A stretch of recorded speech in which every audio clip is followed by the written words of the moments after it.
Alors bonjour, donc dans cette vidéo je vais vous montrer comment remplacer un joint de bride pour rampe.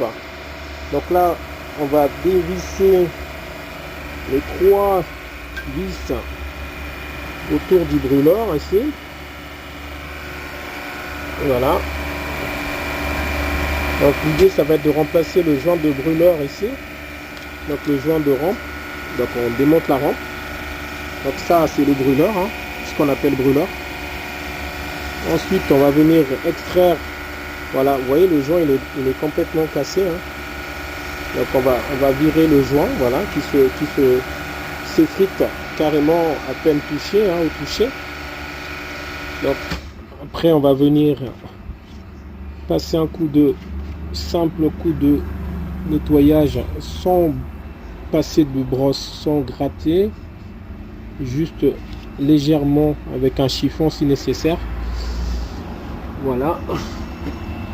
Donc on va prendre un chiffon juste pour enlever la poussière qui pourrait être les grains de sable qui pourraient être présentes sur la surface, de façon à lisser la surface.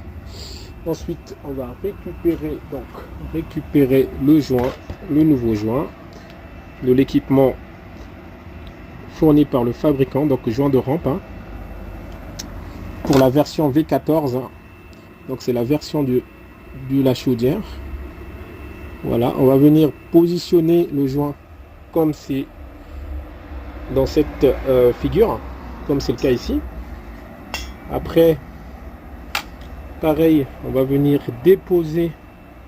Donc on garde bien la particularité qu'on a ici, c'est qu'on a un demi-sphère là, qu'on va venir placer comme il se doit au niveau du brûleur ici, enfin au niveau du support, on va dire, de la portée. Voilà. Hop.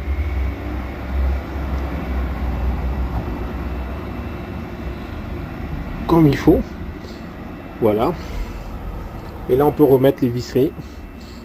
Et si nécessaire, on peut aussi rajouter un peu de lubrifiant pour graisser et permettre les prochaines visites de démonter librement le brûleur sans difficulté. Donc là, on n'a pas les visseries qui ont été proposées avec le joint. En revanche, ces visseries sont proposées naturellement avec le brûleur. Si toutefois on venait à remplacer le brûleur, et là comme on remplace que le joint, donc on conserve les mêmes visseries qu'on a pu retirer délicatement et qu'on va remettre en place